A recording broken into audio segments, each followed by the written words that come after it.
2011 के क्वेश्चंस करते हैं। पार्ट फर्स्ट अपन कर चुके हैं, पार्ट सेकंड आज करेंगे। मॉडर्न हिस्ट्री की सीरीज चल रही थी।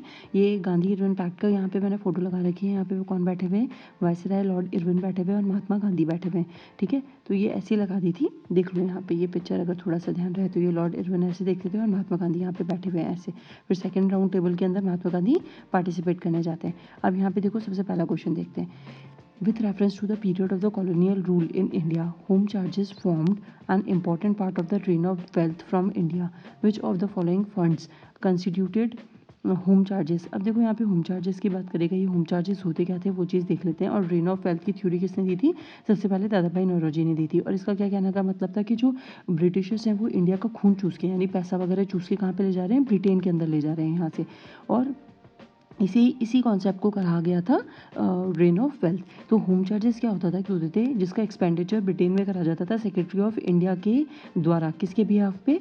इंडिया के, क्योंकि जो सेक्रेटरी ऑफ स्टेट्स था वो किसका था? इंडिया का। देखो सेक्रेटरी ऑफ स्टेट के बारे में थोड़ा सा एक चीज़ बता देती हूँ आपको। सेक्रेटरी ऑफ स्टेट होता क्या है, जैसे पहले ब्रिटेन था ना, ब्रिटेन की पार्लियामेंट के अंदर जितनी भी इनकी कॉलोनीज थी, जैसे अफ्रीका के अंदर कॉलोनीज थी इनकी, इंडिया के अंदर, एशिया के अंदर थी, तो जैसे इंडिया की है, अब एक पर्सन जो होता था उनकी पार्लियामेंट में, एक पर्सन जो होता था वो रिप्रेजेंट करता था उस पर्टिकुलरली कॉलोनी को। जैसे अफ्रीका में से कोई केन्या को रिप्रेजेंट करेगा, कोई साउथ अफ्रीका को करेगा, मतलब जो भी उनकी कॉलोनी रही होगी अफ्रीका के अंदर, वैसे ही इंडिया को भी एक पर्सन रिप्रेजेंट कर रहा था। तो और इंडिया बहुत ज़्यादा बड़ा था।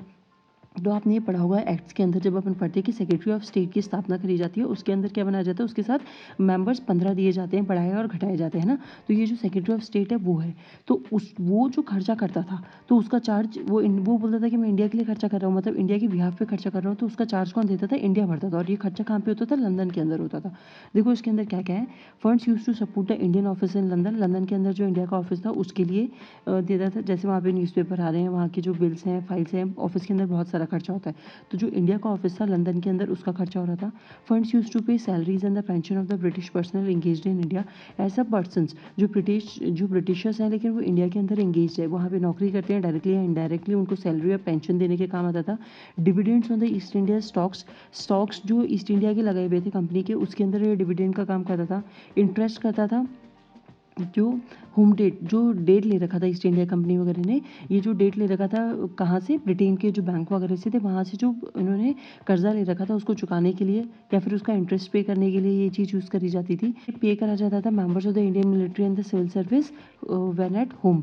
तो जो रिटायर हो जाते थे, जो इंडिया के अंदर मिलिट्री सर्वेंट रहे होते, सिविल सर्वेंट रहे होते थे, उनको अपने घर पे दिया जाता था। और ये भी होता था कि रेमिटेंस भी होता था कि यहाँ से कमा के वो कहाँ भेज देते थे? अपने घर पे भेज देते थे। और charges of the all description paid in the country connected with the British troop serving in India and the portion of the cost of the transporting British troops to and fro from India. India से आने जाने का जितना भी खर्चा था, India से आ रहे हैं ब्रिटेन जा रहे हैं, ब्रिटेन से आ रहे हैं इंडिया जा रहे हैं, तो ये वाली जो चीज़ थी ना, इसके लिए भी जितना भी खर्चा आने जाने का होता था वो भी कौन देता था? इंडिया ही पे करता था। तो बस आप इतनी बात समझ लो कि ब्रिटिशर्स क्या करते थे? किसानों से, जमींदारों से, इन सब से अपना इंडिया का पैसा, बिजनेसमैन वगैरह से इंडस्ट्री को डिस्ट्रॉय वगैरह करके ये जो पैसा था ना, ये उठा के लेके जाते थे कहाँ पे? ब्रिटेन के अंदर लेके जाते थे। अब इसके बहुत सारे तरीके हो सकते हैं। और ये जो होम चार्जेस है ना, इसमें शशि थरूर की ऑक्सफोर्ड यूनिवर्सिटी की एक स्पीच है, वो देख लेना।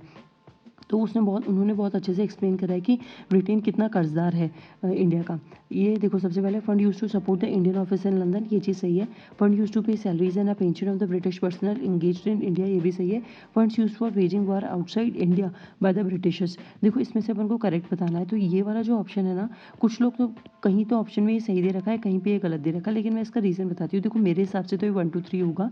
क्यों होगा? मुझे क्योंकि पता नहीं यूपीएससी ने क्या आंसर माना था इसका। Funds use for waging Wars outside India by the Britishers. India के बाहर, देखो ये सारा पैसा, सपोज आप इस चीज़ को ऐसे समझ लो कि मैंने क्या करा कि मेरी सिस्टर है, मान लेते हैं कि वो रह रही है कहीं पे ब्रिटेन के अंदर। ठीक है, ब्रिटेन के अंदर वो रह रही है। अब मेरे को उसको पैसा भेजना है, या फिर उसको घर से, यहाँ से फैमिली में हमने पैसा भेजा उसको 1 लाख रुपए। अब वो 1 लाख रुपए वो ब्रिटेन में खर्च कर रही है, या फिर वो कहीं पे घूमने जा रही है, या फिर वो किसी और काम में जा रही है, या फिर वो अफ्रीका जा रही है, या फिर वो अमेरिका जा रही है, तो उसमें खर्च कर रही है। तो यहाँ पे तो ये पैसा तो इस काम से गया है कि वो ब्रिटेन में रहकर यूज़ करेगी, लेकिन वो वहाँ पे अफ्रीका में किसी काम से जा रही है, फिर वो अमेरिका में किसी काम से जा रही है, तो वो उसमें यूज़ कर सकती है। तो वही चीज़ इनके लिए भी हुई थी कि यहाँ से इंडिया से तो बोलते थे कि ये जो ब्रिटेन के अंदर जो ऑफिस है, इंडिया का जो ऑफिस है, उसके लिए हम यूज़ करेंगे। जैसे मैंने दे दिया यहाँ पे, वापस से इनको दिया 1 लाख रुपये, मान लेते हैं।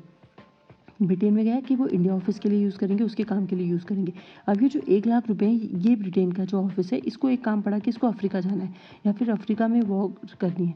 तो ये जो 1 लाख रुपए है, ज़रूरी थोड़ा है कि ये मतलब इसको अलग ही रखेंगे। इनके पास 1 लाख रुपए पड़ा है, उनको अफ्रीका जाना है, तो इसमें से ले भी सकते हैं और नहीं भी ले सकते, ये इनकी चॉइस है। तो जनरली अगर पैसा पड़ा होता है तो यूज़ कर लिया जाता है, उसका ऐसे कुछ बाइफरफिकेशन नहीं होता। तो मेरे हिसाब से तो ये भी सही होना चाहिए, लेकिन एक बार फिर भी देख लेना। तो इसका आंसर क्या हो जाएगा? डी। क्योंकि ऐसा स्पेसिफिक नहीं है ना कि उन्होंने सिर्फ इंडिया के काम के लिए यूज़ करा। बाहर यूज़ करा होगा, पैसा तो यहाँ से जा ही रहा है, तो वहाँ बाहर यूज़ करा होगा या नहीं करा होगा, हमें क्या पता। अब नेक्स्ट वाला क्वेश्चन देखो, what was a purpose with which sir William Wedderburn and W S. Caine had set up the Indian Parliamentary Committee in 1893। तो देखो इसका क्या है, to agitate for the Indian political reforms in the House of the Commons. ये बात एकदम सही है। मैं इन दोनों पर्सन्स के बारे में बताऊंगी ना, तो ये दोनों जो थे बेसिकली इंडिया के सपोर्टर थे, के अंदर जो ब्रिटिश अत्याचार करता था उनके अगेंस्ट थे ये। तो इनके बारे में थोड़ा सा एक बार, सर विलियम वेडरबर्न, इनके बाद ये मेंबर रहे थे royal commission on India expenditure 1895 के अंदर। ये चेयरमैन रहे थे इंडियन पार्लियामेंट्री कमेटी के, जो इन्होंने फॉर्म करी थी डब्ल्यू.एस. काइंड के, तो दादा भाई नौरोजी और अदर जो इंडियन सिंपथाइजर थे 1893 के अंदर। इस टू ये पॉलिटिकल रिफॉर्म जो करने थे वो ठीक है। और ये इंडियन नेशनल कांग्रेस के प्रेसिडेंट भी रहे थे, एक तो बॉम्बे में और इलाहाबाद में 1889 के अंदर और 1910 के अंदर ये प्रेसिडेंट रहे थे। ठीक है, तो ये आपकी सारी चीज़ें हो जाएगी, इनके बारे में पता चल गया। बस ऐसे ध्यान रख लो, ये दोनों नेम कहीं आ जाए ना, तो आप बस इतना ध्यान रखना कि इंडिया के सपोर्टर थे, और ये ना पार्लियामेंट्री कमेटी इन्होंने फॉर्म करी थी 1893 के अंदर, जो कि जो इंडिया के जो पॉलिटिकल राइट्स हैं या फिर इंडिया के जो पॉलिटिकल रिफॉर्म्स करने हैं उसकी आवाज़ उठाते हैं। कहाँ पे? ये हाउस ऑफ कॉमन्स ब्रिटेन के अंदर। तो इसलिए इसका आंसर क्या हो जाएगा? A. To campaign for the entry of Indians into the imperial judiciary. देखो ये आंसर मिल गया ना, तो ये अगर हमें एग्जैक्ट पता हो तभी हम कर सकते हैं, लेकिन इसमें एलिमिनेशन नहीं लग सकता क्योंकि हमें एग्जैक्टली नहीं पता है, क्योंकि यहाँ पे एकदम एग्जैक्ट इनका पर्पस पूछा हुआ है। इसलिए इसमें ऐसे वाले क्वेश्चंस में एलिमिनेशन मत लगाना, आंसर पता हो तो कर देना, अदरवाइज लीव इट। नेक्स्ट वाला क्वेश्चन देखो, what was the reason for the Mahatma Gandhi to organise a satyagraha on behalf of the peasants of the Kheda.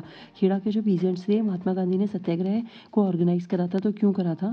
तो यहाँ पे administration did not suspend the land revenue collection spite of the drought, यही चीज़ हुई थी। देखो यहाँ पे क्या हुआ था कि सूखा पड़ गया था, अकाल पड़ गया था, लेकिन जो लैंड रेवेन्यू लेते थे तो गवर्नमेंट और ब्रिटिशर्स ने ऐसा बोला था कि जितना पहले लेते थे हम उतना ही लेंगे, हमें फ़र्क नहीं पड़ता आपकी फसल अच्छी हुई हो या फिर बर्बाद हुई हो, बर्बाद हुई तब भी आपको देना पड़ेगा और अच्छी हुई है तब तो देना ही पड़ेगा। तो ये चीज़ थी, तो इसका ये आंसर है। ठीक है, फर्स्ट वाला करेक्ट है, तो वही अपन वैसी पुरानी ट्रिक, फर्स्ट वाला करेक्ट है तो सेकंड वाला हो सकता है, बहुत हो सकता है, लेकिन ये वाला ऑप्शन नहीं होगा। 75% पे आ गए। फिर देखो, the administrative propose to introduce a permanent settlement in the Gujarat. Permanent settlement Cornwallis ने लाया था और गुजरात के अंदर नहीं था, तो ये सेकंड गलत है, तो सेकंड गलत है और ये भी गलत है, तो इसका आंसर डायरेक्टली क्या हो जाएगा? ये हो जाएगा। अब थोड़ा सा खेड़ा के बारे में देख लेते हैं। पीजेंट मूवमेंट था, ये सबको पता है।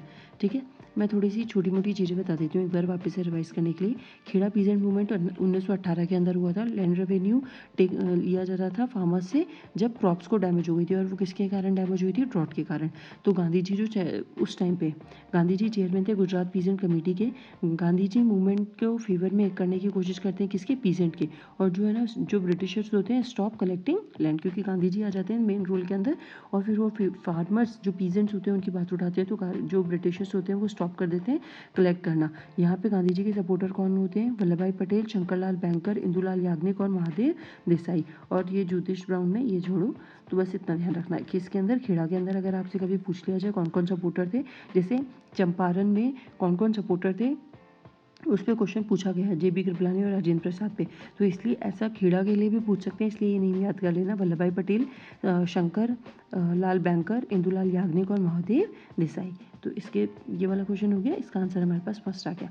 अब उसके बाद नेक्स्ट वाला क्वेश्चन देखो, with reference to Indian freedom struggle Usha Mehta is well known for.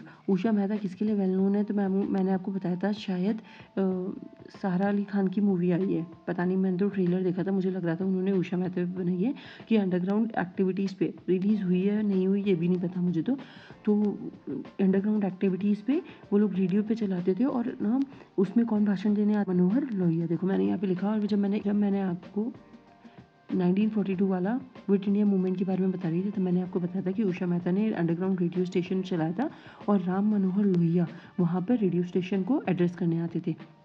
Address यानी अब बोलेगा कौन, स्पीच कौन देगा, तो उसका काम क्यों कौन करता था? राम मनोहर लोहिया। क्योंकि जितने भी बड़े बड़े नेता थे उनको क्या कर दिया था? जेल में डाल दिया था गांधी जी के साथ साथ। और जो सेकेंड राउंड देखो क्विट इंडिया मूवमेंट के अंदर क्या हुआ था, हम सबको पता है कि क्विट इंडिया मूवमेंट के अंदर क्या हुआ था कि गांधी जी ने बोला था कि करो या मरो। कब हुआ था? 8 अगस्त 1942 को ये बोला था।